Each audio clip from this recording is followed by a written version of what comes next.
So let's break down the election impact of this open seat with tonight's political panel.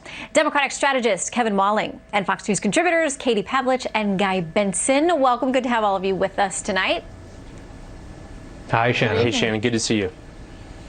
Okay, so I asked Senator Ben Cardin, Democrat, at the top of the show about these rumors of impeachment, stacking the court, getting rid of the filibuster. He wouldn't give me a straight answer on what may happen with any of those things. But here's what House Speaker Nancy Pelosi said when she was asked today about the possibility of using impeachment.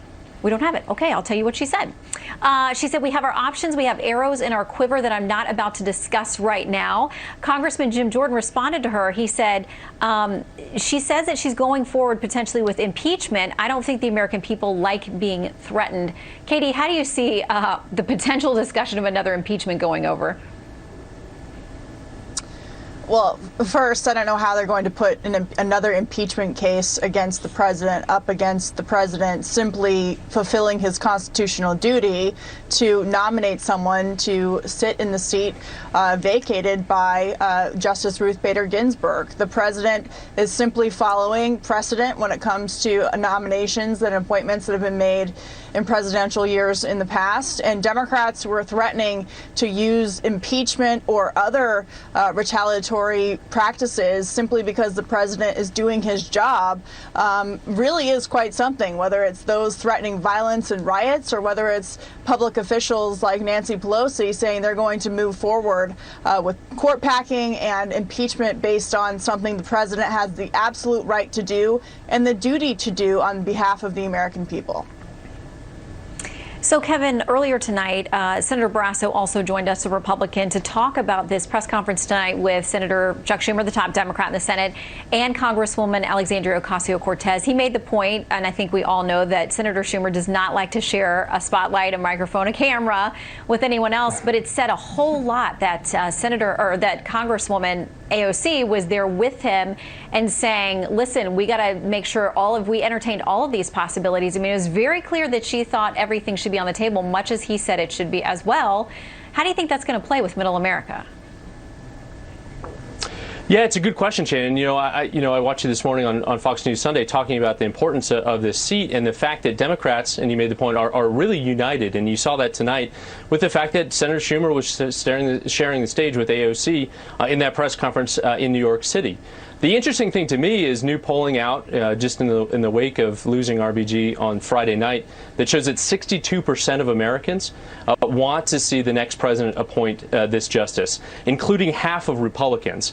So I know Mitch McConnell is making this calculation in terms of power. He's a very good strategist when it comes to where his votes are and packing the court as he has over these last 4 years with over 200 or so federal justices and judges on the benches.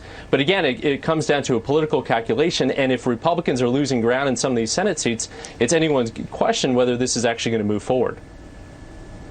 It is interesting to look at polling, and I went back and had our research folks pull the exit polling from 2016 because it showed then that 70% of voters said that the open seat then, which was of course by the unexpected death of Justice Scalia, that was either a very important or the most important part of their vote, and it was just about evenly split between Hillary Clinton voters and Donald Trump voters, guys. So who actually benefits from this? Because I can see that it's going to fire up the base on both sides.